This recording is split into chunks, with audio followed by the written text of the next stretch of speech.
Ok. Então, a gente já estava pensando um pouco a respeito do livro, né? Já fizemos uma contextualização do livro e também a noção do último capítulo.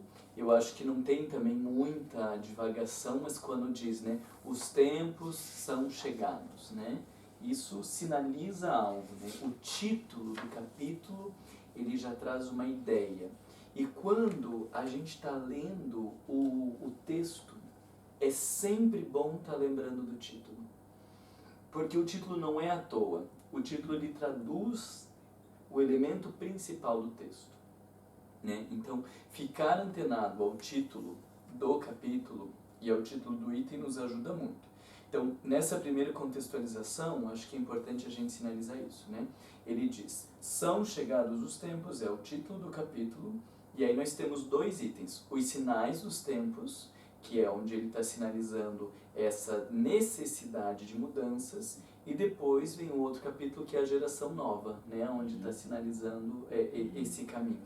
Porém, uma coisa está presente, os dois textos se confundem um pouco, porque a gente já vê vários elementos do que ele fala de geração nova ali, e lá na frente ele retoma essas coisas das mudanças, né?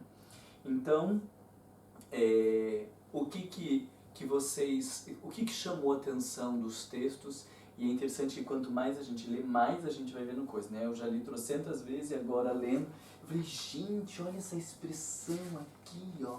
O que foi que eu notei aqui?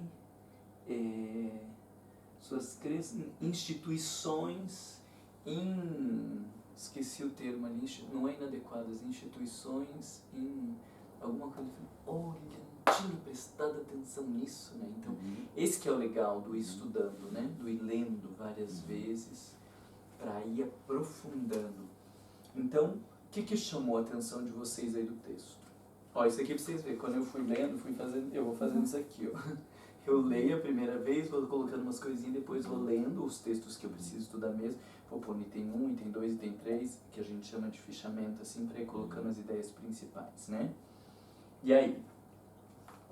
A mim o que me chamou a atenção foi logo ali no início, porque pelo menos desde que eu entendo, assim, desde que eu sou criança, já não houve essa coisa que vai acontecer uma mudança, mas é no sentido de matéria, quer dizer, que o mundo vai ser destruído, então é uma coisa já medonha. Então, e lendo esse texto, então a gente vê que não é nada assim medonho no sentido tipo da era dos dinossauros que tudo foi destruído. Então aqui já chamou uma atenção e a gente vê que é sobre nós. O nosso comportamento, o comportamento da humanidade, né? No sentido moral, não é? No sentido de destruição, aquela coisa já medonha. Tem um grande acontecimento, né? Como ele diz ali, grandes acontecimentos, mas não naquela visão, talvez seja agora até uma visão mais infantil, porque daí está olhando só para essa coisa mágica, de uma hora para outra, quando na verdade está falando de uma mudança que tem que acontecer dentro da gente. Dentro da gente, que é uma coisa que nunca foi, pelo menos a mim, nunca foi explicado, né? A gente vivia assim, tipo, lembra daquela coisa de ia haver um blackout no ano 2000 e essas coisas, por dizer, e havia acho que uma passagem de 1000 passarás, 2000 não passarás, não sei, pelo menos em Cabo Verde dizia-se isso. Mas até dentro do movimento espírita, quando as pessoas cantando esse negócio de data limite, né? Data limite, porque parece que vai chegar um dia, e depois desse dia, então, vai abrir o céu, Jesus vai vir e a coisa toda vai mudar, né? Meu Deus, olha como falta ler Kardec. Quando você está lendo Kardec, você para com essa palhaçada de data limite, né? Para você entender que é um processo. Sim, tem muitas coisas que vão acontecendo, como ele diz, grandes acontecimentos, mas é um processo e não um evento, um show, um negócio assim, né? E no primeiro item mesmo ele fala mais ou menos assim, ó, presta atenção, porque vocês que acham que entenderam, vocês não entenderam muito bem isso. Né? Que é essa concepção, né? Tava achando negócio... Tipo assim, metade de vocês não acreditam porque vocês são incrédulos, né? A outra metade que acredita, que acha que entendeu, não Acham captou. que vai ser uma coisa sobrenatural, né? Então, olha que legal. Você estudando esse texto, você tem que parar aqui e dizer, para quem que ele está falando isso, né? Porque, veja, ele está fazendo aqui uma oposição a um pensamento, a uma cultura, a algo que vem se construindo, né? Isso aqui, por isso que tem que ser a segunda leitura, nós já lemos tudo, a gente já leu, já sabe onde ele vai chegar. Aí agora, quando você está estudando ponto a ponto, é uma coisa de você parar e dizer, aonde que eu estou? Ele diz aqui do grupo dos incrédulos, ele fala de uma crença pueril, ele fala dessa coisa sobrenatural e mística. Qual que é a minha crença? Eu vou fazer como ali no Retoma Nossa, acreditava nisso, ou não, acredito que não vai ter mudança nenhuma, então daí é o descrente. Né? Então, em qual grupo que eu tô? Eu tô nos que nos céticos, ou eu tô nos místicos? Aonde que eu tô nessa história? Porque aí eu consigo me abrir para ler melhor o texto. Só que vocês entendem, tem que ter lido o texto todo. E agora tem que ir parte a parte, porque se eu entender onde eu tô, esse texto é para mim. Porque quando fala esse negócio de data limite, digo, isso tudo é uma palhaçada, não vai mudar nada. Esse é o cético, que está achando que nada vai acontecer. Porque se eu disser que não vai mudar nada, eu não preciso me implicar em processo nenhum. Se eu disser que é sobrenatural, vai acontecer fica acontecendo alguma coisa. Agora, olha o convite que Kardec está falando. Vai ter grandes mudanças, não é milagroso e é dentro da gente. Ou seja, começa a tentar para a tua responsabilidade nesse processo. Isso está tudo no primeiro parágrafo, né? No primeiro item já assim, ó. Entende aonde você está, né? Esse texto está vindo responder a estas pessoas que ou não estão percebendo que tem grandes mudanças acontecendo, ou estão achando que vai acontecer uma coisa muito mágica e vai mudar e não estão se implicando no processo de mudança. Então ele está partindo daí, né? Ele está chamando a atenção dessas pessoas, ou de nós em algum momento como essas pessoas, né? Mais alguma coisa que chamou a atenção para vocês nesse primeiro item aí? Eu lembrei disso aqui, que fala, estou tentando associar os sinais dos tempos e a nova geração, no sentido de o espiritismo filosófico que vem trazer para a gente provas, né, que oferecem as verdades fundamentais, né, vai nos mostrar as verdades fundamentais. E onde que eu sou? Que nova geração é essa? Sou eu? E se sou eu, qual o meu papel? O que eu posso fazer para contribuir racionalmente com aquilo, com essa mudança? Né? Qual que é o meu papel nisso? Qual que é o meu papel? Porque não vai ser uma coisa lá fora, Exato. né? Exato. Maravilhosa, então pronto, agora se instituiu. Exato. Né? O Jean Paul Sartre falava, o inferno são os outros. Né? Sempre o outro, nunca é a gente. E acho importante isso porque depois a gente vai ver lá no final, eu acho que é no último parágrafo, que ele vai dizer das pessoas que se opõem a essa mudança, né? Então é importante a gente ter clareza disso, qual é o meu papel. Porque se eu não estiver atento a um processo de mudança que está acontecendo, então eu vou talvez me opor a isso. Né? E aí eu vou ser desses retardatários ou desses opositores de grandes mudanças. Então é importante eu estar atento. E aí eu fico pensando assim, no centro espírita, né? Alguém fala um negócio, a gente pode dizer, não é assim. Ou será que a gente devia parar e dizer, gente, será que esse negócio faz sentido, não faz? A gente sabendo que vai acontecer uma grande mudança, acho que a gente se coloca muito mais aberto assim, né? Será que isso aí é algo que a gente não está acostumado a pensar, mas pode ser, vamos ler, vamos estudar mais, né? A fé raciocinada é libertadora, ela quebra preconceitos. Sim. Né? E aí, vamos falando um por um, o que foi chamando a atenção? Para mim, o que me chamou a atenção foi isso, grandes mudanças, nada mágico. Bom, eu já falei, né, essa questão aí que as pessoas não compreenderam muito bem e que ele está trazendo isso à tona, né? Falando. E é natural, né? Acho que isso também é outra ideia que está ali. É natural, né? Quando diz que não é mágico, é porque assim, está dentro das leis da natureza, né? É um progresso inevitável. A gente está sentindo falta, né, de uma sociedade diferente. A gente não se satisfaz com essa coisa de uma sociedade, com os conflitos, com o preconceito. A gente se sente constrangido muitas vezes com essas cenas, ou vendo essas situações da política, da guerra. Todo mundo vive essa insatisfação. A gente ainda não sabe direito o que fazer, mas naturalmente faz parte da humanidade, desse momento que a gente vive, a busca por uma coisa diferente, né? Uhum. Ele fala aqui, né? Fisicamente o mundo tem sofrido transformações sucessivas comprovadas pela ciência, que o tem tornado habitualmente por seres cada vez mais aperfeiçoados. Moralmente, a humanidade progride pelo desenvolvimento da inteligência, do senso moral, do abrandamento dos costumes. Ao mesmo tempo, como melhoria do globo ocorre pela influência das forças materiais, os homens contribuem para isso pelo esforço de suas inteligências. Esse no item 2, né?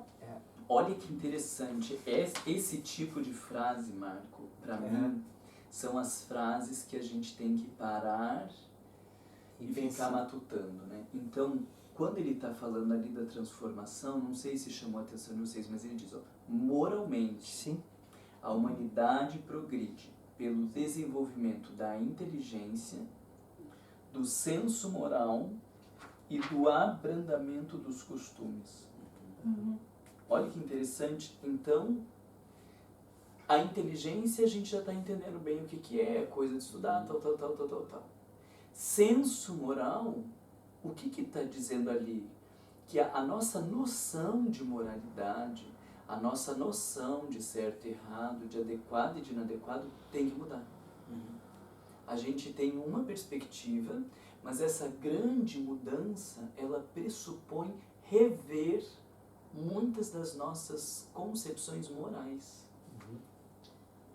E como tá falando da humanidade, né? Então eu imagino que em sociedade, né, o senso moral de uma certa sociedade vai mudar, Também. né? E como está tudo junto, né? Isso aqui, ó, eu relaciono com o elemento da psicologia, do autodescobrimento, quando a gente fala de sombra, né? A sombra é aquilo que eu não quero ter, aquilo que eu não enxergo, aquilo que eu rejeito em mim mesmo. E aí eu lembro do Jung dizendo assim, que lidar com a sombra é um conflito moral. Porque você vai ter que assumir que você é algo que você não queria ser. E não tem como você simplesmente deixar de ser isso. Porque você está no mundo inferior, com o predomínio do mal, então sim, você vai ter que assumir que você é algumas coisas e não há como se livrar. Porque se você quiser se livrar de quem você é, você não está se livrando só daquele elemento, você está se livrando também de um potencial. Né? Então, eu não quero ser agressivo, mas também não consigo fazer muitas coisas. Eu não quero ser sexualizado, mas também não consigo fazer muitas coisas. Eu não quero ser egoísta, mas também não consigo. E se eu tirar estas características, então eu não consigo ser. Olha a mudança de senso moral que eu já estava falando semana passada. Eu não vou querer não ser essas coisas. Eu vou pensar como ser essas coisas sem gerar prejuízo para o próximo. Então, sim, eu sou invejoso, mas quando eu invejo a Patrícia, o jeito dela estudar, ou o jeito dela ser, eu continuo tendo inveja, mas pensando, meu Deus, como que eu posso fazer como ela? E aí eu vou me aproximar da Patrícia e Patrícia, mas me fala, como que você faz isso? Como que você estuda? Como que é? Porque morro de inveja, eu queria ser como você. Então veja, o nosso senso moral anterior era, se eu tenho inveja dela, ai, não posso ter inveja, Deus o livre, faz sinal da cruz, bate na madeira, fica tentando fingir que não tem inveja, nunca mais olha para a cara da Patrícia. Agora o nosso senso moral mudando, eu assumo sim, eu tenho inveja. Sim. Só que ao invés de querer destruir a Patrícia porque eu não posso ser o que ela é, eu vou começar a me trabalhar para um dia ser o que ela é. Vocês entendem que isso é uma mudança do senso moral? A forma de lidar com moralidade é outra, né? E aí, Isso eu estou falando porque eu penso muito sobre essa questão do senso moral. Agora, ele também fala ali abrandamento dos costumes. O que seria para vocês abrandamento dos costumes? O que acontece? Talvez ligado com a parte intelectual, que as pessoas começam a raciocinar mais sobre coisas que antigamente tinha certos costumes que era a ver com, como eu falaria isso? Não eram crenças que não eram... Sem reflexão. Isso. É. Uhum. E aí começa a refletir, não precisa ser bem desse jeito, não precisa levar isso tão a sério, né? Uhum. Como, por exemplo, a questão da separação, né? Há 30 anos atrás, separação era uma coisa absurda. Hoje em dia, faz parte da vida, tem muita gente separada, né? Ou a mãe solteira, né? Meu Deus, era uma vergonha, né? E isso fazia parte dos costumes de uma determinada época. Hoje em dia, meu Deus, tem gente solteira, tem gente dando conta da vida, tem famílias em 500 configurações, de homem com homem sozinho, homem com mulher, homem com outra mulher, com não sei o que, com não sei o que, com não sei o que. Isso tudo é talvez esse abrandamento, né? Essa coisa do tipo, vamos começar a levar os costumes menos a sério, né? Porque eles estão fechados numa determinada cultura, num determinado momento social, histórico. Então, abrandamento dos costumes faz parte do processo de desenvolvimento moral. Sim, exatamente. Esse abrandamento dos costumes, a pessoa raciocinar se aquilo ali tem relevância para o progresso moral. Se não, né, as pessoas vão, exatamente como a palavra diz, abrandando aquela coisa, né? Vai levando menos a ferro e fogo, né? Exato. E mesmo como sociedade, né? Se interfere tanto assim na sociedade, se fizer desse jeito, se fizer de outro, né? Sim. O que muda, né? Como a questão da homossexualidade, que eu discuto bastante. O que muda? Se a pessoa está lá fazendo sexo com outro homem, se está fazendo sexo com uma mulher, o que muda para a sociedade, né? Não muda nada. Agora, um falando mal do outro e um brigando com o outro, um constrangendo o outro, sim, aí nós temos um problema. Agora, o que muda essas coisas? Se a mulher é mãe solteira, se o outro é pai solteiro, se o outro fez fertilização porque queria ter filho sozinho, o que muda para você? Ou porque teve, ou porque não teve filho, ou porque... O que muda? Né? Então, talvez essa noção ela tenha a ver com esse abrandamento dos costumes. E aqui eu estou pensando também, abrandamento dos costumes é o que vai nos aproximando, né? Porque esse fechamento nos costumes é o que nos diferencia, né? Não, mas ela é isso, o outro aquilo, aquele é daquela religião. Aí quando essas coisas vão abrandando, a gente vai se reconhecendo mais próximo, né? A gente já está a ver isso mesmo a nível de casais hoje em dia, que as pessoas, antigamente, as pessoas separavam, como disseste, era aquela coisa ferro e fogo. Hoje em dia os casais se separam, mas quando têm filhos já combinam como é que vão fazer para não prejudicar a criança e como é que a pessoa vai fazer, mesmo em termos de trabalho. Ou nós dois precisamos trabalhar, então vamos ver a nossa agenda, entende? Que eu preciso trabalhar, que é para o meu bem, para o futuro dos nossos filhos, e tu também precisas trabalhar. Então a gente vai encaixar, vamos vendo. Antigamente não. A pessoa não importava de prejudicar o outro desde que prejudicasse os filhos. E já está a mudar, o abrandamento já está... Sim, legal já isso. está a ver coisas mais... Então veja que são três expressões ali, mas que exige, assim, a gente ficar pensando, né? Senso de desenvolvimento da inteligência. Estou investindo no desenvolvimento da minha inteligência, né? Buscando estudar mais, compreender mais. Estou revendo meu senso moral, ainda estou naquele certo e errado, pode, não pode, e tal. Estou abrandando meus costumes ou estou reforçando isso e intensificando? Você vê que é uma frasezinha, mas que faz de separar assim e amadurecer isso. Interessante que fala aqui no final do item 3, que Deus vela sempre pela execução das leis, e os espíritos que povoam o espaço são nomeados ministros encarregados dos detalhes. Que é justamente isso. Né? Nós, detalhes que a gente fala em termos de valores morais, né? Do que isso vai ser de relevante, qual o meu comportamento que vai ser relevante para essa adaptação do que já é fato, né? Que vai ocorrer, vai ocorrer. Uhum. E ainda no 2 fala sobre a forma, né, que o progresso se dá, que pode ser gradual ou brusco. Uhum. E é totalmente ligado ao livre-arbítrio, né? Então não... Isso é legal.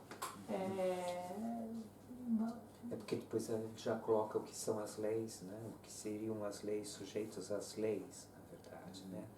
As leis que são consideradas leis do homem e a lei divina. Então Esses sem aspectos. sem a gente sem a gente estar na liderança, né, da mudança, não tem como a mudança acontecer, né? Porque é ligado, subordinado em detalhes ao livre-arbítrio dos homens. Sim. Uhum. Legal isso, né? E aí acho que a gente vai pensando assim, né? E o que eu tô fazendo com esse meu livre-arbítrio então, né? Porque se tá livre, né? E a gente ainda tá pirulitando pela vida, a gente ainda tá meio a passeio, a gente ainda tá meio para divertimento, o que a gente tá fazendo dessa possibilidade que a gente tem à nossa frente, né? Essa palavra livre-arbítrio, né? Parece que toma uma dimensão maior que ela é, né? O livre, né? As pessoas se sentem livres para fazer o que quiser, né? E é quase que o contrário, né? A gente deveria saber como não agir, né? De forma, né? A gente poder ter Usar uma o sensação... livre-arbítrio Exatamente. conscientemente. Né? Conscientemente. Porque esse livre-arbítrio que você está falando aí é a liberdade do distraído, né? Aham. Ele é livre, mas está distraído, né? E a Exato. gente precisa estar atento, né? Para poder usar. Então precisa dessa interiorização, precisa da leitura, precisa da meditação para estar atento. Porque um sujeito livre, mas distraído, se perde, né? E um sujeito livre e atento, né, vai fazer uma boa caminhada, vai fazer um processo de construção, né? Deixa eu ver aqui. Ele está falando muito da presença de Deus, né, dessa potência reguladora, né, que é essa coisa de... É inevitável que isso aconteça, né? E eu sinalizei aqui no item 4, potência reguladora, porque fiquei pensando assim, se tem a liberdade e se tem uma potência reguladora, então fiquei pensando muito do nosso compromisso é se conectar a essa potência reguladora. Faz sentido isso para vocês? Então, eu tô livre para agir, mas tem uma força dando um direcionamento. Então, muito do que eu preciso fazer é me conectar a essa potência reguladora. E aí eu acho que isso tem a ver com a arte de silenciar. Acho que isso tem a ver com a meditação. Ou, como várias vezes Kardec fala, do recolhimento, que quer dizer para ouvir o Deus interno. Né? Para ouvir, porque se você tem uma discussão e você não parar, você vai achar que você está certo. Agora, quando você para, você sai do certo e errado e pensa, puxa, mas eu podia ter falado de outro jeito, né? Não precisava também ter agido assim. Isso é essa potência reguladora em nós dizendo, não precisava pegar tão pesado, não precisava falar desse jeito e tudo, né? Então, se existe a liberdade, se existe uma potência reguladora, então, para mim, o estar atento aí, que a gente estava falando, ou distraído, é o sujeito que está só olhando para fora e vivendo a vida, ou o sujeito que está olhando para dentro e tentando sentir para onde essa força reguladora lhe direciona. Né? Eu acho que aí você já entra até no item 3, né? Que é a continuação disso. Não, já estava até no 4 falando, foi um pouquinho mais para frente ali. Vai falar um pouco sobre Deus, né, no sentido do que é Deus, porque vai falar das leis de Deus, da execução das leis de Deus e como o Felipe já tinha falado, né, que tem os espíritos que se ocupam de executar as leis, né, mas incluindo nós, né, também. Sim. E depois vai falar das predições. Aí eu já entro no item 5, né? Então... Não tem problema, pode falar. Não, aí começa a falar de predições. Como é que dá pra saber, prever que algo vai acontecer, não porque é possível ver exatamente o fato, mas pelo movimento todo, né? Uhum. Que já dá para ir inferindo, né? Que a coisa está caminhando para cá ou que está caminhando para lá, né? Assim como a gente olhando para uma criança que está balbuciando e fala, ih, logo, logo ela já vai estar falando, né? Ou o jeitinho que ela está sentada diz, nossa, daqui a pouco já está engatinhando, né? Porque você, sabendo de como uma criança se desenvolve, você entende que daqui a pouquinho isso vai acontecer, né? E com certeza os espíritos superiores, olhando todas as nossas questões, eles conseguem entender um movimento que é inevitável, né? Fala que eles presumem nos movimentos parciais o tempo em que um movimento geral pode ser realizado.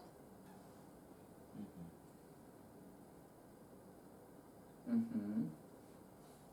E aí por isso é muito importante estudar um pouco mais de história, de filosofia, de psicologia, para ir entendendo, né, esses movimentos parciais, o que acontece com a humanidade, o que gera guerra, o que não gera guerra, ou quando eu explodo, quando eu não explodo, quando eu deprimo, quando eu não deprimo. Tudo isso aí a gente entendendo os nossos movimentos, né? Quando eu estou estressado e acabo me perdendo, quando eu estou bem, isso é entendendo os nossos movimentos em harmonia, né?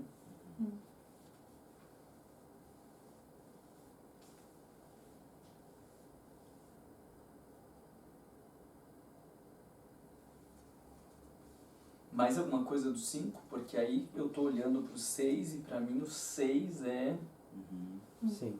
uma das pedras assim que ele coloca imensas no meio do texto, né?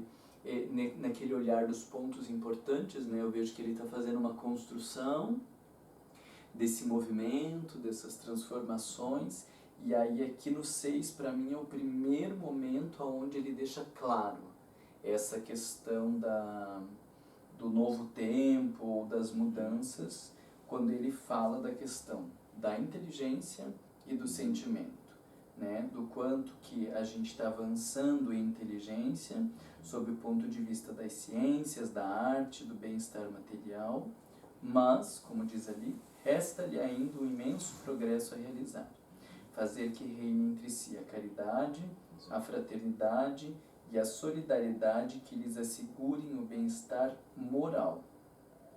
Né? Então, aqui, para mim, é um grande marco do texto, onde ele está fazendo a diferenciação do desenvolvimento material e do desenvolvimento moral, dizendo, ó, a nossa pendência está aqui. O nosso foco é a questão moral. E acho que isso ele está explicando, então, da onde está vindo, né? Porque ele está dizendo da mudança que tem que acontecer, de que é inevitável, tal.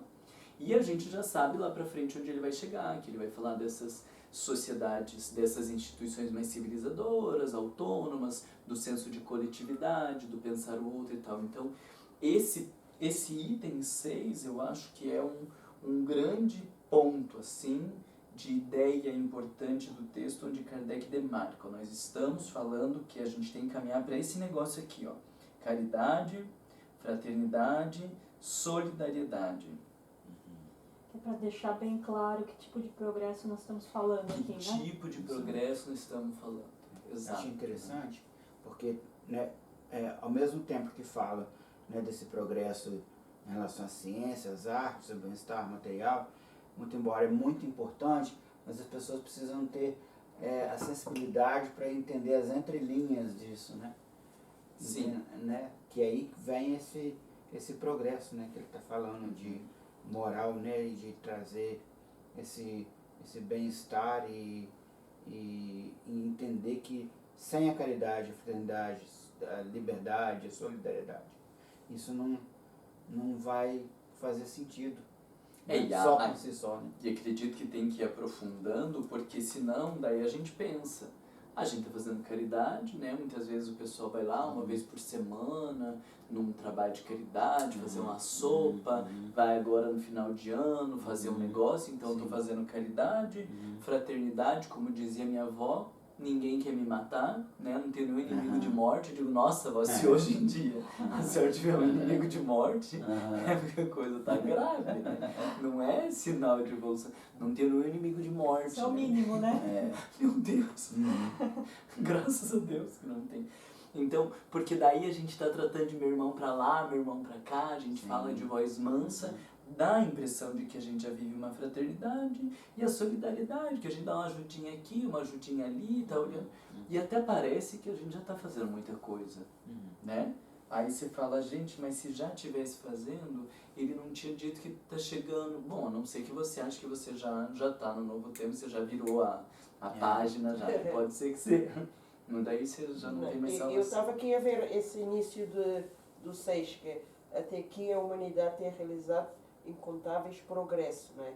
Então depois aí tem aquela parte aí que só diz, nós estamos a falar sobre caridade, fraternidade, solidariedade. Eu me lembro que, por exemplo, aqueles médicos de países ricos, hoje em dia já estão a começar assim devagarinho, há já aqueles aviões que eles vão para esses países assim, que é a humanidade, que é outra parte do mundo, e levam aqueles aviões com aqueles grandes cirurgiões, e há pessoas e que eles fazem operações, pessoas cegas e pessoas com aqueles lábios assim. Então isso aqui já é... Mutirão, né? Exatamente. Mutirão. E eles pedem, por exemplo, a nós, pessoas como eu, por exemplo, dá-se uma doação de 10 pounds, né? 10 euros, que é para eles comprarem só o material, que eles já não cobram nada, entende? Então já fazem essas coisas, então já é a humanidade. Assim, devagarinho, a inteligência já está com a parte moral, já está caminhando em direção ao outro, né? Em direção ao outro, da parte da humanidade. E aí, é claro que tudo isso junto, né? Porque como a gente fala desse Fraternidade Sem Fronteiras hoje, que está muito conhecido o movimento espírita, o Médicos Sem Fronteiras, várias dessas ações, né? Então, a gente precisa ir pensando o que isso tem a ver com o nosso dia a dia, né? Com a nossa vida, o que isso convida de transformação. Até porque, estou falando isso, porque daí às vezes a gente vai estar lá no centro espírita, criticando um que faz ou outro que não faz, dentro do centro, no discurso da caridade, né? Então, assim, estou dizendo porque eu lembrei de um caso de uma mulher que dizia, fulana não faz caridade nenhuma, indignada, assim, porque a gente faz trabalhos voluntários no asilo, no albergue, e com as crianças carentes, vários trabalhos voluntários, e a outra metendo a boca numa porque ela não se envolveu em nenhum trabalho assistencial, né? Aí eu olho assim, tipo, putz, mas não entendeu, né? Porque eu tô aqui supostamente fazendo caridade, que é o amor ao próximo, falando mal do outro. Não entendeu o que tá fazendo aqui, né? Isso é muito perigoso, porque a gente nunca pode julgar o íntimo das pessoas. Nunca se sabe, porque aconteceu isso também, do Fraternidade, pessoas criticando uma outra e de repente a outra se destacou pela bondade que ela fazia, enfim. Por isso que é questão moral, né? Porque senão a gente fica num comportamento de caridade, um comportamento de fraternidade, um comportamento de solidariedade. Agora eu não lembro aqui onde está a frase, mas em algum momento ele diz, não é mais as entranhas do mundo que se agitam, é as entranhas da humanidade, né? Então é uma coisa que tem que acontecer dentro da gente, porque um comportamento de caridade é muito fácil. Aqui fala da elevação dos sentimentos. Esse mesmo capítulo, parágrafo. Elevação dos sentimentos. Não só a inteligência, né? Desculpa estar aparecendo, né? Elevação dos sentimentos. E é isso. Elevação dos sentimentos é justamente isso. Não julgar o íntimo das pessoas. Quem é você para achar o que aquela pessoa está sentindo? E também a questão que da caridade com a elevação dos sentimentos, né? Porque você pode fazer por razões egóicas. Claro. Né? Sim, claro. Para aparecer no Facebook ou que seja. Então, ele não fala de uma mudança comportamental, né? Ele fala de uma mudança moral. É diferente, porque a gente está muito ainda na mudança comportamental. Não falar alto, não falar mal, não isso, não aquilo, fazer caridade, doação, isso são mudanças comportamentais, mas que não necessariamente tem a ver com a transformação moral que ele está falando. Isso aqui é um ponto para a gente parar e pensar o que é o moral então, né? Porque eu posso, como você disse, eu posso fazer a caridade por uma questão puramente egóica. Então não teve mudança moral. Continuei eu querendo me projetar, continuei eu querendo mostrar que eu sou melhor do que os outros, continuei eu querendo, alimentando a minha vaidade, ou alimentando todas essas minhas questões exteriores num comportamento caridoso. Não teve transformação moral. E acho que aí entra, eu não sei se vocês perceberam no texto, ali tem a frase que eu estava citando, que ele diz assim, não poderiam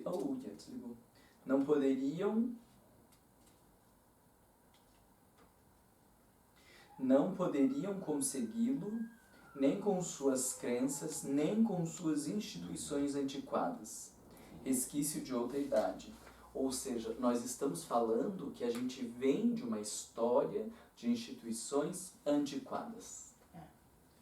Isso aqui para mim é outra coisa para parar, assim como aquilo ali que a gente falou, desenvolvimento da inteligência moral, parar e pensar, antiquado, o que é o antiquado? Entende? Porque senão a gente vai ficar num discurso muito, instituições antiquadas. O que talvez seja o antiquado? Dentro disso que ele está falando do moral, será que essa coisa que ele fala isso a respeito de um adolescente, de uma criança que brinca com uma coisa que de repente quando chega numa fase adulta já não pensa mais, ou um adolescente não pensa mais naquela brincadeira e vai mudando. Eu acredito que o processo da evolução moral também ocorre nesse sentido de conhecimento, de uma vivência, de uma atuação num momento que depois ela vai refletindo e analisando e vai passando por uma outra fase que aquele já é elemento não tem mais. Sim, mas aí eu acho, dá licença, eu acho que a gente deveria parar e pensando, o que seria então isso, né? O que talvez nas nossas instituições, nas nossas religiões ou nas religiões que predominam até agora, porque a gente está falando que se está precisando de uma grande mudança, é porque o que está não está dando conta, né? O que será que tem nas nossas religiões, nas nossas instituições, na nossa sociedade que é antiquado? Me veio essa questão mesmo no centro espírita, né? Dá para as pessoas o que elas vieram procurar, né? Mas aí o que elas vieram procurar tá transformando elas. Então, tipo, eu vou dar uma palestra porque eu sei que a pessoa vai ver cansada e não quer interagir. Então eu vou só ficar falando porque eu tô dando para ela, eu tô fazendo uma caridade de dar para ela o que ela quer. Mas não é o que ela precisa, talvez, né? Então, pensando nas palestras, será que isso aí já não é o mesmo discurso, né? De trocentos séculos atrás, o sermão do padre, as pessoas lá ouvindo, enfileirada, tudo, né? Sem parar para pensar, sem grandes reflexões. Será que a palestra ela não está um pouco antiquada no mundo onde hoje as pessoas têm informação, né? Porque eu fico pensando, num tempo onde as pessoas não tinham informação, então ter alguém que falasse era importante. Agora, será que nos dias de YouTube, com palestras de todas as pessoas, né? Ontem eu estava ouvindo, antes de ontem, eu estava ouvindo uma palestra de não sei se é monge, um sábio aí do Oriente, ele falando a respeito de desapego e tal. E, gente, qualquer tema que você colocar na internet vai ter grandes referências, grandes pessoas, grandes autores. Será que o centro espírita não vai também entrar nesse lugar de antiquado, se achar que o melhor que a gente tem para fazer é ficar passando conteúdo e dando aula ou palestra para as pessoas? Eu não sei se vocês viram lá na frente, vou já atrapalhar aqui, mas porque lá no item 18, eu acho que reforça isso que a gente está construindo aqui. No item 18 ele diz, 16, 17, aqui. Ele diz assim, é assim que vemos fundar-se uma imensidade de instituições protetoras, civilizadoras e emancipadoras. Isso acho que tem muito pra gente de centro espírita parar e pensar, calma, então olha o que ele está dizendo. Nós já estamos vendo algumas mudanças em instituições que agora têm um perfil mais protetor, civilizador e emancipador. São outras frases para você parar e colocar lá. Protetor, emancipador e civilizador. O que é isso? O que é uma instituição protetora? Eu acho que é o seguinte, é porque, fazendo a ligação desse aqui, de uma instituição protetora e uma instituição antiquada, porque as instituições antiquadas antigamente, por exemplo, uma empresa fazia caridade para alisar o Estado ao mesmo tempo. Eu vou ajudar, mas eu vou ter mais benefício para mim, para a minha empresa, não é? E então, e uma instituição protetora é uma instituição que, assim, eu acho que eu devo contribuir para uma sociedade. Vou ajudar a sociedade, mesmo no sentido de querer ajudar sem tirar vantagens, não é? Porque uma instituição, quando está a ajudar para tirar notas fiscais, ou que é mais, ao mesmo tempo está a alisar ao mesmo tempo a mesma sociedade que ele está a ajudar, porque eu estou a ajudar os carenciados, mas ao mesmo tempo o dinheiro que eu deixo de pagar, não vou ajudar o hospital, não vou ajudar a escola, esses mesmo que eu quero proteger, estou a prejudicá-los novamente, entende? É aquela história, né? O melhor negócio é aquele que é bom para todos, né? Sim. Talvez isso aí que vocês estão falando é aquela coisa de pensar qual que é o meu papel em termos protetores dessa sociedade, né? O que eu posso fazer para ajudar estas pessoas, para ajudar a comunidade. E eu acho que isso também é em termos de família, né? Porque muitas vezes a família ela não é protetora. A família é constrangedora, né? Ou excludente, ou crítica, e constrange as pessoas. Então a família vai ter que caminhar para uma postura mais protetora. As nossas amizades vão ter que caminhar para, né, posturas mais protetoras. O centro espírita vai ter que caminhar para posturas mais protetoras. E a mesma coisa ali, emancipadora, né, que eu estou juntando com a questão dos estudos, né, emancipadora, ajudar as pessoas a pensarem por si só, a terem mais autonomia, a conseguirem realizar, se sentirem capazes, ao invés da gente continuar alimentando aquela ideia de grandes pensadores ou de donos do conhecimento e a ralé, as pessoas que não sabem, as pessoas que não entendem, né? Isso é contrário à proposta emancipadora, né? Então veja que denso é o texto, né? Porque a gente está olhando aqui rápido ainda, né? Porque a gente está pegando frase por frase, a gente pegando o que nos chamou a atenção, mas de um texto completamente denso. Ainda no 6, não sei se vocês viram ali, mas ele diz assim, no fim do penúltimo parágrafo, ele diz assim: por isso, né, quando fala do elevar o sentimento que vocês trouxeram, por isso, faz-se preciso destruir tudo que nele suprecite o egoísmo e o orgulho. Aqui também dá muita reflexão, porque ele não está dizendo necessariamente aqui, nesse texto, destruir o orgulho e o egoísmo. É o que excita. Porque orgulhoso e egoísta nessa encarnação vai ser.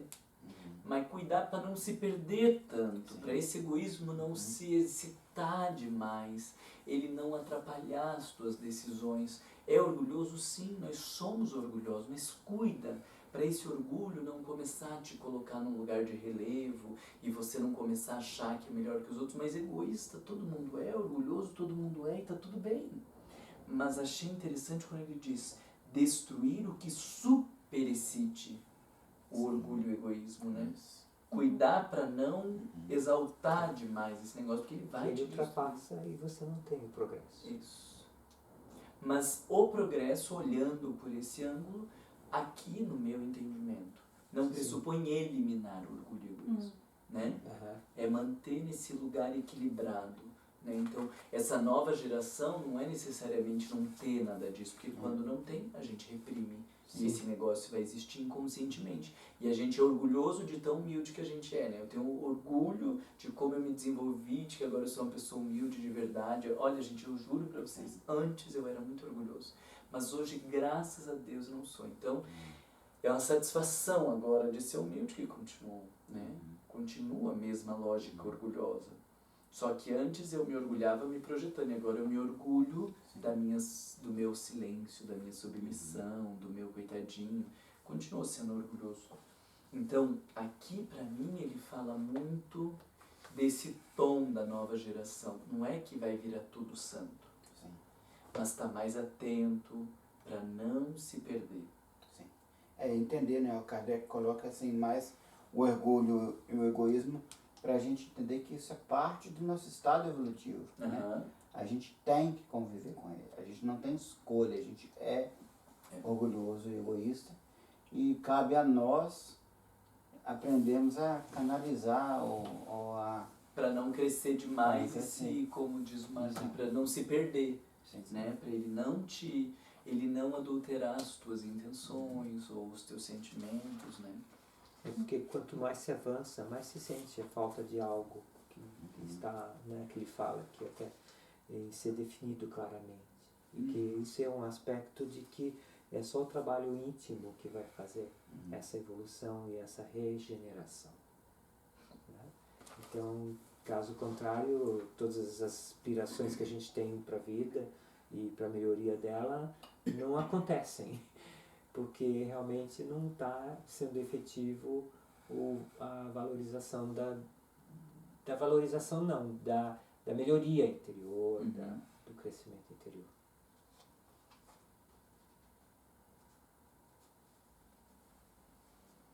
Isso tá no 7, né? Está no final do 7. Que fala no final do 7 também, é da geração futura, né? De nós desembaraçarmos das escórias do mundo velho. Adorei isso. Formada de elementos mais depurados, né? Mas eu não sei se é porque, de repente, de certa forma, isso toca, né, no íntimo da gente. O que é desembaraçar das escórias do mundo velho? É muita Porque a coisa. gente tem tantas Né, pra vivências, né, É da muita vida coisa para passada, pensar. tantas coisas Exato. que acontecem a nível Exato. da nossa própria evolução, daquilo que a gente coloca em prática dentro do mundo material que a gente convive e que são de resquícios viciosos nossos. Agora, deixa eu perguntar para tudo- vocês se vocês fazem isso, né? Não sei também as pessoas que vão assistir depois. Então diz, desembaraçar do mundo velho, aí está dizendo, essas coisas. Vocês têm o hábito de daí parar e dizer o que em mim é esse mundo velho? Eu faço direto de manhã. Digo, porque senão a gente corre o risco, né, de falar, a gente tem que... O quê? Então vamos parar para Mas pensar isso assim, vem o daquilo... quê que é velho em mim?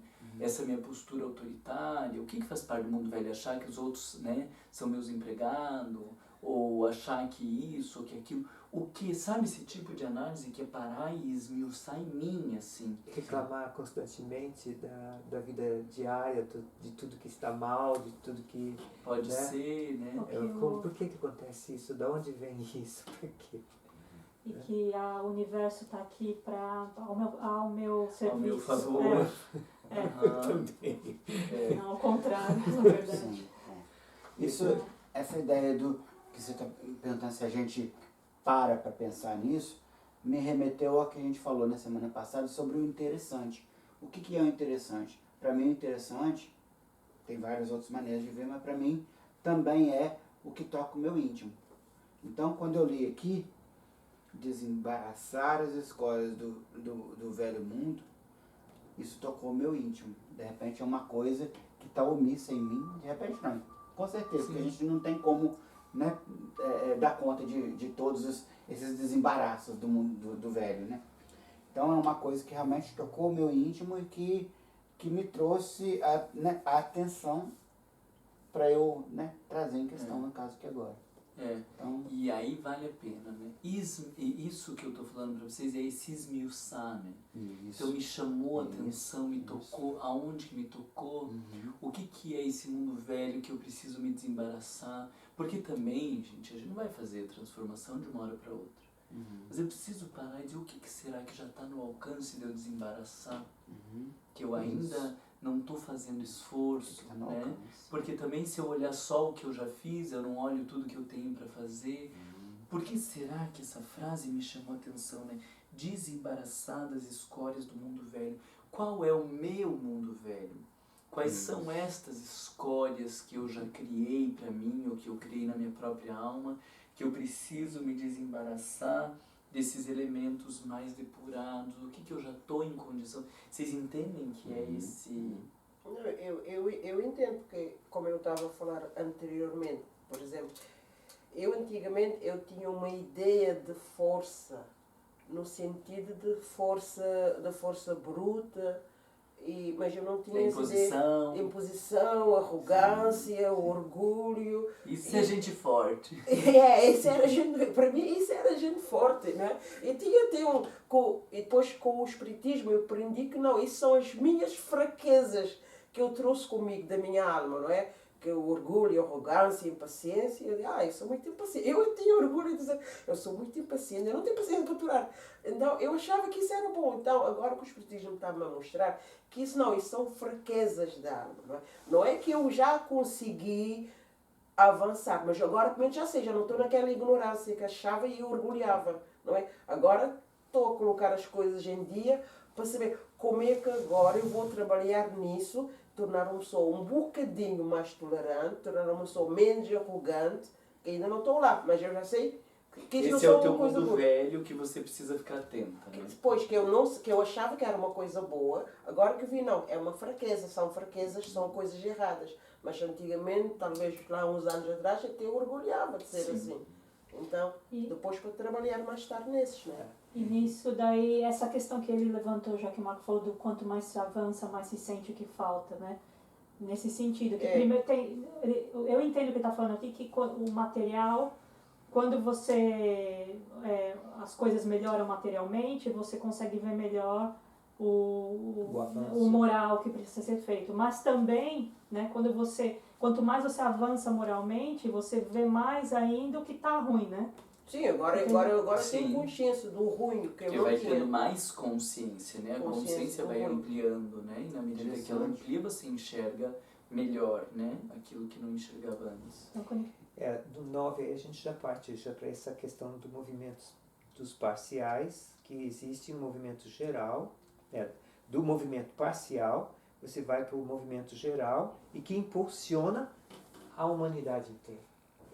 Quer dizer, aqui de repente está discutindo até essa questão que a gente está falando no momento, que é, com a evolução minha interna, automaticamente as coisas vão evoluindo também num processo de movimento geral e eu também participo da minha mudança diante da humanidade inteira, né? Participo dessa minha evolução inteira. É porque, falando, se uma pessoa, se eu tenho problemas, né, dessas coisas todas, de impaciência, essas coisas todas, de arrogância, imagina que eu estou a arrastar alguém comigo, não é? Porque se eu estou a ser compreensiva, eu vou conversar com o Filipe já vai naquela também. Bom, ela não está a ser agressiva comigo, vou ser mais também compreensiva com ela. Mas se eu vou naquela da agressão, não é? Da forma de ser, por mais as vezes que nós aqui é santo, por mais as vezes que ele tem boas intenções, eu já estou a puxar também para ele. Então, essa coisa da humanidade tem que ser uma coisa coletiva, porque... Não só isso eu vejo também. Por exemplo, se você construísse uma sociedade de fora, que você quer que seja perfeita, né? Utópica, assim. Agora todo mundo vai ser bom, né? Vamos fazer essa sociedade. Vai ter os elementos dentro da sociedade que vão sabotar a ideia geral, né? Então, por isso que tem que partir de dentro, porque senão a coisa toda entraria em colapso. Não acontece. Agora, isso me remete aqui ao 8, quando fala das comoções. Ele diz, não pode realizar sem comoções e sem luta de ideias. Então, vê, o negócio é desagradável, né? Tem implicações sérias. E isso vai gerar as contendas, né? As brigas, as lutas de ideias, aquela frase ali que ele diz ali no final, né? Hoje não são mais as entranhas do globo que se agitam, são as da humanidade. Então, assim, é para mexer, né? Tem que mexer, tem que ser um processo de transformação, não é algo do suave. Sim. Não é algo do mais ou menos. Isso me remeteu ao capítulo 8 do Evangelho segundo o Espiritismo sobre escândalos, né? Do quanto que a gente como se diz, responsável também, né, por tudo isso, né? Não é só o globo, né? Nós somos compatíveis com o que Sim. está acontecendo. Na verdade, eu penso até que o globo está assim porque nós estamos Exato. assim, né? Então, é Então, uma resposta. é a gente que vai precisar viver essa mudança. E aí, ao mesmo tempo, eu volto aqui para as instituições de novo, né? A gente fica pensando, lutas de ideias, né? Sim. Então, vai ter divergências, vai ter oposições, constrangimentos, e às vezes as pessoas usam disso para um monte de novidades que surgem aí no movimento espírita. Então, olha como é difícil, né? Porque aí começa a surgir um monte de novidades que, segundo estudando Kardec, a gente diz, não, isso não tem nada a ver com a doutrina espírita. Mas, ao mesmo tempo, a gente não está aqui para ficar repetindo o que sempre fez, porque precisa trabalhar nesse sentido protetor, civilizador, emancipador. Então, vocês vejam que delicado que é, né? É mudar profundamente, mas não é qualquer novidade, qualquer bobajada que aparece por aí, porque tem aparecido um monte de bobajada no movimento espírita, um monte de novidades, um monte de técnicas, um monte de autores aí sem maiores critérios de análise. Tudo focando externo, né? Tudo focando externo, né? As técnicas que vão salvar as pessoas, as terapêuticas que vão resolver agora o problema, porque a gente tem que ganhar tempo, porque estamos num mundo de regeneração, porque não sei o que, não sei o que. E aí um monte de gente abobada. E não é tão atemporal esse texto do Kardec, que mostra que não é a intensidade, né? É o jeito, né? Não é a força, é o jeito. É o que a Lina falou também, né? Essa força bruta da gente querer resolver as coisas do meu jeito, né? Na minha intensidade, né? É o tal do, né? Vou abrir uma porta que está emperrada, às vezes a gente põe a força, mas às vezes aquilo ali é o jeito, não é só a força, né? Então é isso, não é força. Não é intensidade, é qualidade no que a gente coloca. E talvez isso porque tem uma maior fundamentação, tem reflexão, tem um amadurecimento, sim. né? Tem um pensar. Isso aqui me remete, agora eu não vou conseguir, mas eu tinha aqui no meio das minhas anotações todas, lá na frente, no item 32, ele fala de 3 perfis, né? Ele diz o sujeito incrédulo, fanático e autoritário. E acho essas 3 colocações importantes para fazer contraponto com isso que a gente está dizendo. Então, esse perfil incrédulo, tipo, não adianta querer mudar mesmo, não vai dar certo, não tem nada que fazer. Ou do fanático, né, que é não abre para refletir. Ou desse autoritário que quer se impor a qualquer custo, né? É desses padrões que a gente está tentando se livrar, né? Das posturas autoritárias, fanáticas e incrédulas, para essas posturas mais...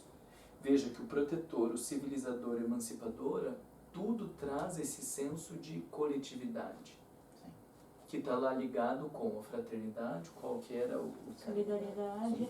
fraternidade, caridade, solidariedade. Né? Então, vocês veem que o texto, se você olha, ele está... Parece que vai e vem numa construção de ideias, mas depois que a gente transita tanto, vai ficando claro o pensamento que está do autor, né? Da onde que ele está vindo, né? Daria para agrupar tudo isso, né? Nessas instituições antiquadas, nessas posturas incrédulas, fanáticas e autoritárias, nessa coisa ultrapassada para um novo senso moral, para um abrandamento de costumes, para uma maturação, né, que vai levar o sujeito a essas posturas mais da caridade, da fraternidade e da solidariedade, das instituições protetoras, civilizadoras e emancipadoras. Vai ficando assim, né?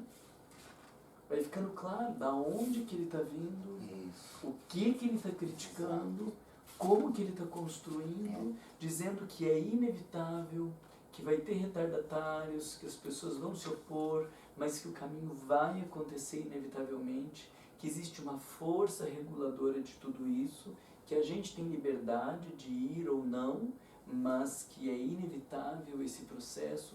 Então, veja que a gente vai transitando e esse negócio vai ficando claro, o pensamento de Kardec, mais do que a citação. Né? Porque aí a gente está absorvendo o pensamento. Então, quando daí alguém lá no centro diz, ah, mas isso aí sempre foi assim, não pode mudar, te dá um clique, né? Por que será que não pode mudar? Sim. Você está falando justamente de mudança? O que é fundamentação para mudar ou não mudar? Então vamos tentar. Se o seu orgulho não for maior que a sua atitude para mudar também, né? Sim, Porque tem isso. mas aí veja que a gente começa, quando a gente entende o pensamento do autor, a gente começa a ler a vida por esse ano. Sim, Porque a gente já não está mais com a citação. A gente já não está mais com a frase. A gente agora está com a filosofia. A gente está com o pensar. A gente se apropriou disso. E com isso eu estou lendo a minha vida, eu estou lendo as minhas realizações, eu estou lendo as minhas posturas no centro espírita, eu consigo ir enxergando a vida por um outro ângulo. Então eu estou estudando para me estudar, e na medida que eu me aprofundo em mim, eu volto para o texto e vou achar outras coisas, né? Porque a gente está pensando tudo isso, mas daqui a pouco a gente está trabalhando diferente, aí a gente volta para o texto, a gente acha mais um monte de coisas que não tinha visto e vai num processo profundo. A gente já não leu mais Kardec, né? Agora a gente está estudando Kardec, tentando extrair o pensamento dele. Quando volta lá para o título do livro, quando vai para o título do capítulo, quando vai para o título do item, parece que já tem uma concepção mais profunda dentro da gente. Né? É isso aí que é esses sinais dos tempos. Né? Não tem mais, é inevitável, e essa coisa tem que caminhar, e eu vou ter que também me colocar a serviço disso, nesse movimento. Agora a gente está apropriando-se do autor, não mais da citação. E vocês vejam quantos itens nós passamos.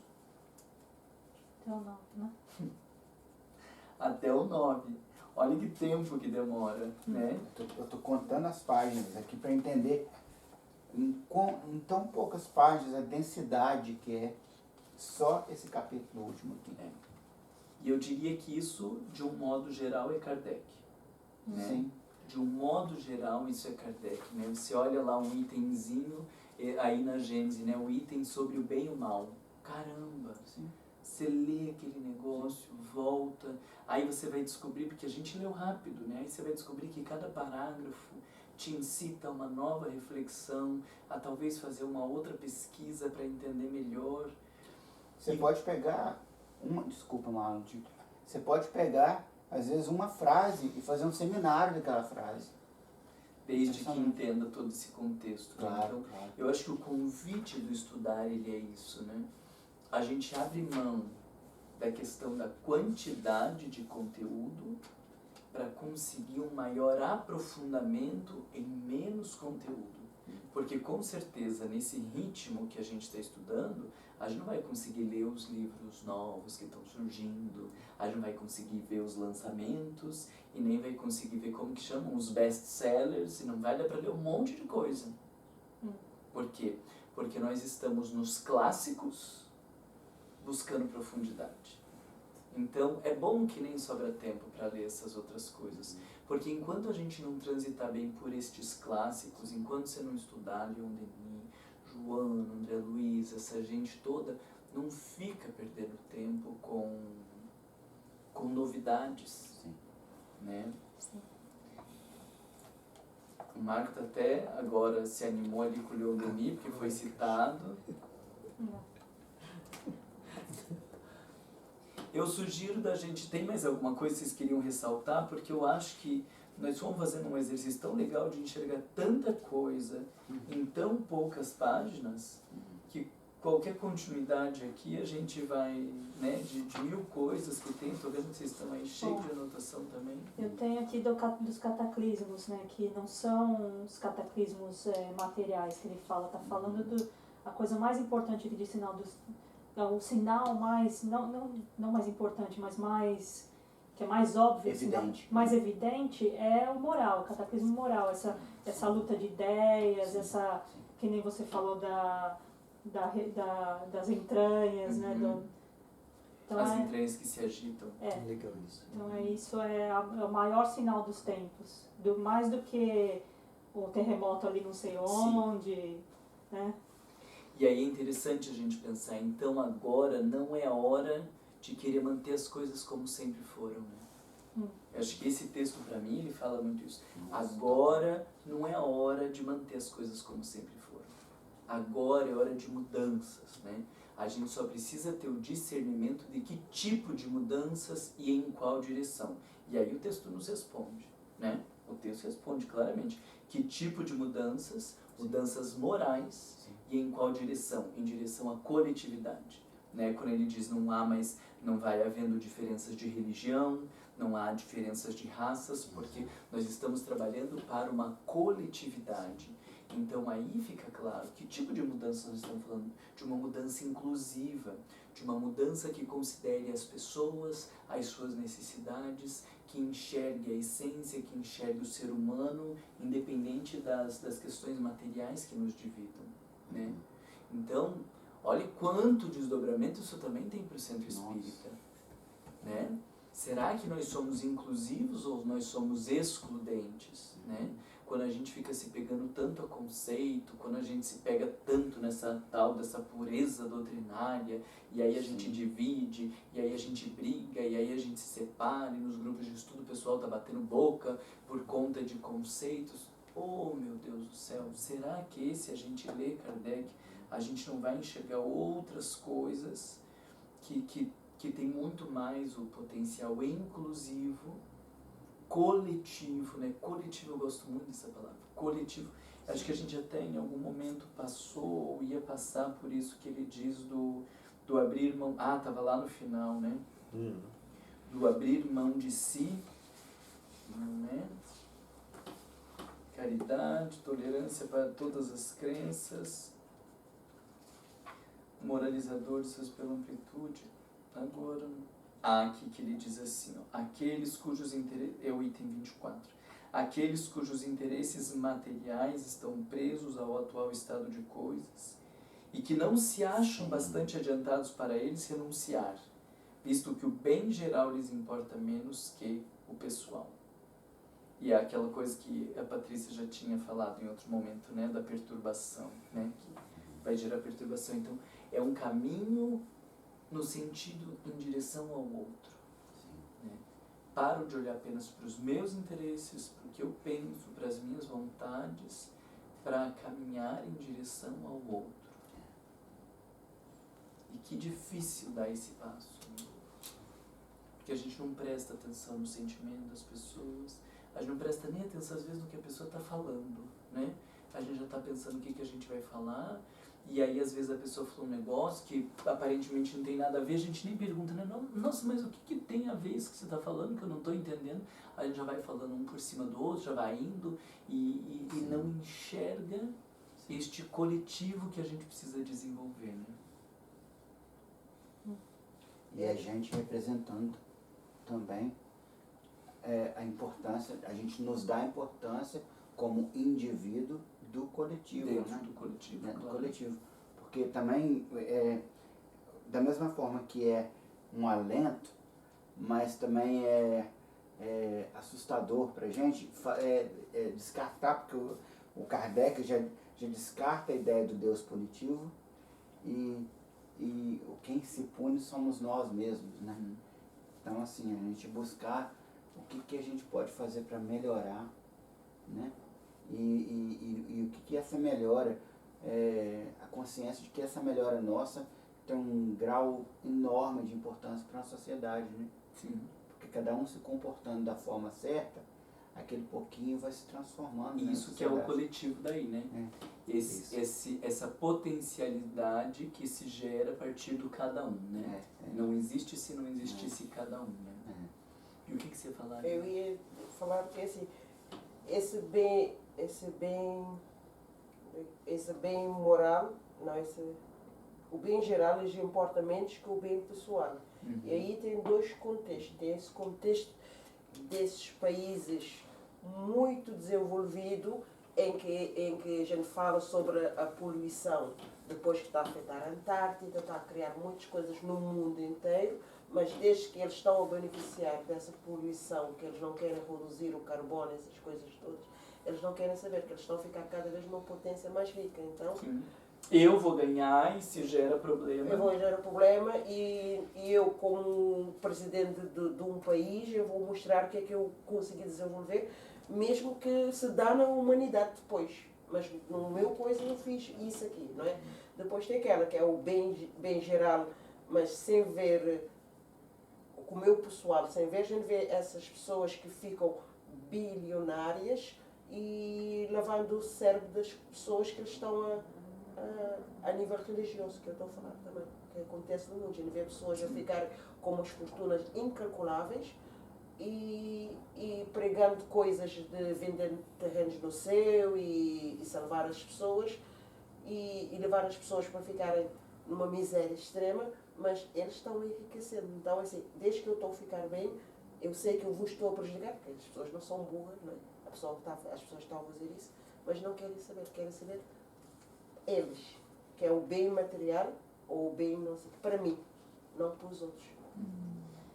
E a gente já pulou alguns, né? Então eu posso já ir pro final, que essa parte que fala que o Espiritismo não criou a renovação social, pois a maturidade da humanidade faz dessa renovação uma necessidade. Então quer dizer, o Espiritismo veio pela necessidade da humanidade, não o contrário, né? Para dar o caminho, né? Porque o suporte dessa coisa que todo mundo está sentindo que precisa, né? De mudanças. Mas o que me assusta nesse tipo de frase aí que você traz é que ao invés da gente, desculpa, Lina, ao invés da gente enxergar esse caminho novo, né? A gente muitas vezes enquadrou o Espiritismo no caminho velho que a gente já tinha, né? Então muda-se o discurso, agora a gente não está em cima da Bíblia, agora a gente tem o Pentateuco, agora a gente não tem o padre, mas a gente tem os palestrantes, agora a gente não tem a hóstia, mas a gente tem a água benta, agora a gente não faz o confessionário, a gente tem o passe, mas tem o fraterno. Então veja que ao invés da gente enxergar que o Espiritismo está vindo para atender as nossas aspirações, as perguntas que a humanidade tem a fazer, né? Sobre quem eu sou, para onde eu vou, como que é a vida, o que vai me fazer feliz. Ao invés da gente enxergar o Espiritismo nesse caminho, a gente transformou ele em mais uma catequese, em mais aulinhas, em mais dogmas, em mais imposições, em mais rituais. Para você ser espírita, você tem que estar indo no centro espírita toda semana. Para você ir no grupo de estudo, você não pode ter falta, né? Para você poder comungar, você então tem que se confessar toda semana. E a gente acabou, ao invés de enxergá-lo como um novo caminho, né? Enquadrando ele no velho caminho que a gente já tinha, né? É triste o que a gente está fazendo, porque olhando para esse texto, né, ele dá um ânimo na gente, não sei se vocês ficam com isso, né, mas dá um ânimo do tipo, nossa, esse negócio tem que mudar, esse negócio vai mudar, a gente tem que caminhar para isso, a gente tem que enxergar as pessoas e a gente tem que trabalhar mais com o sentimento, não é ficar só no intelecto, mas como vamos trabalhar o sentimento, esse senso de coletivo, essa coisa emancipadora, né? Então isso tem que servir para as nossas mudanças, não para a gente continuar funcionando. Será que é porque ainda é uma ideia que ainda está amadurecendo? Porque né, fala aqui sobre as pessoas estarem em diferentes degraus, né? Sim, de evolução. E talvez está levando desde essa época aqui, 160 anos, sei lá, até agora, para chegar num ponto que amadureceu o suficiente para talvez as pessoas começarem a enxergar de outra forma, né? Sim. Uma coisa assim. Ler este capítulo aguça nossa potencialidade, né? Nosso poder de transformar, a nossa responsabilidade de trabalhadores à última hora mesmo. Nós somos. E essa ideia de espiritismo, né, que seja elitista ou espiritismo conservador, espiritismo é Jesus de novo para o povo, né?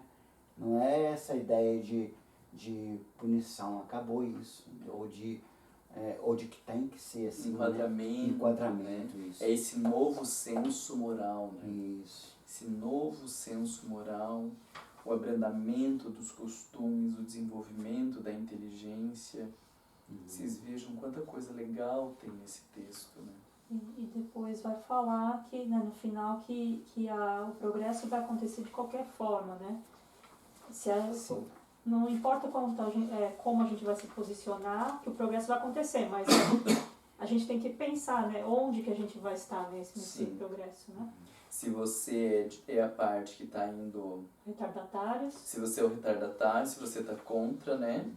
Ou se você está a favor, né? Impulsionando também. Vocês vejam que eu digo assim, né? Esse texto, para mim, ele deveria todo trabalhador espírita ler, né?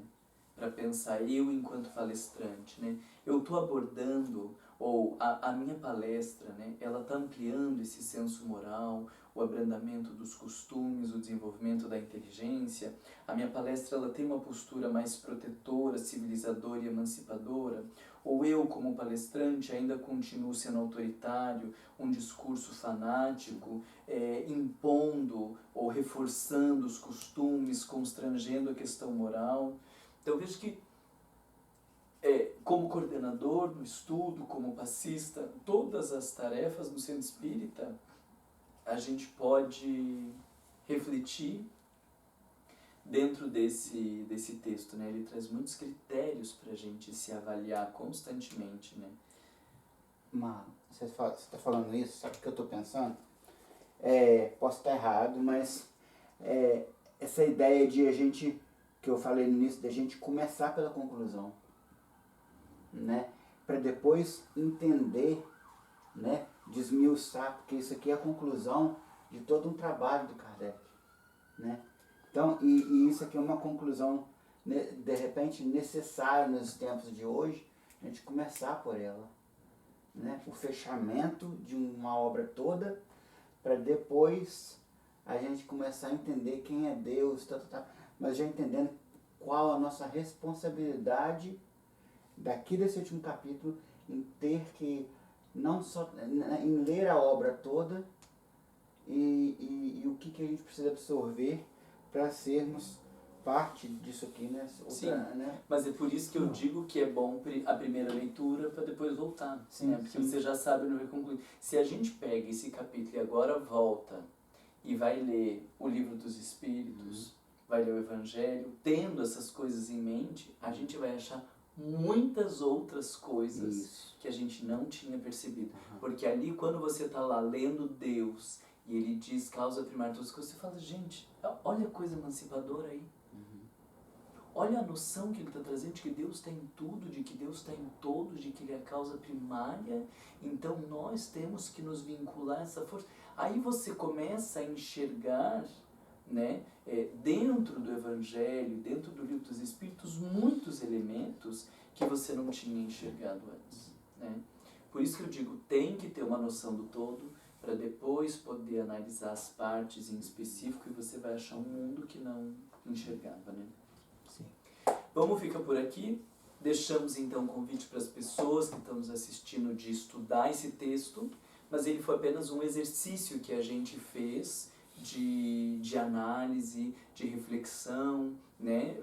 Colocando aqui em prática essa questão do quanto a gente se deter em cada uma das partes vai nos ampliando a noção do todo. Um fala de algo que a gente não tinha visto, outro fala, e acho que nisso a gente reforça também muito a importância dos grupos de estudo nas nossas casas espíritas. Não enquanto aula, não enquanto alguém que está lá falando e as outras pessoas ouvindo, mas enquanto um espaço de encontro, né? Precisa muito mais que isso aqui, né? Se tivesse mais pessoas aqui, tumultuava o grupo, né? Porque se tivesse 10, 20 pessoas aqui, a gente não ia ter esse caráter de cada um poder falar um pouco, de trazer o que pensa, né? Então, ao mesmo tempo, a gente deixa esse convite de termos grupos mais íntimos, grupos onde a gente possa falar com mais franqueza, onde a gente possa pensar sobre a nossa vida, e ao mesmo tempo o convite para estudar a doutrina espírita, porque nenhum de nós vai aprender espiritismo e viver o processo de transformação moral com palestras, com falas, com argumentos dos outros, né? A gente precisa parar, pegar cada um dos elementos, estudar e se estudar, estudar e se estudar, e aí eu olho para mim, analiso o texto e como que eu estou, penso e avanço. E ainda aquele convite que nós já tínhamos feito de terminar a obra e dizer o que essa obra me fala, o que esse autor me acrescenta. Lembra que nós tínhamos feito perguntas no início, né? Responde as minhas perguntas, atende, ou eu vou ter que buscar outros textos agora para entender melhor o conteúdo. Porque o objetivo não é simplesmente ler o livro. O objetivo é esclarecer, é se desenvolver. Então, responde as minhas perguntas ou vou precisar de outros textos. E aí, com isso, a gente vai se aprofundando cada vez mais neste processo do estudar, do estudar-se para construir um mundo melhor. Isso aí. Obrigado. É. Ótimo.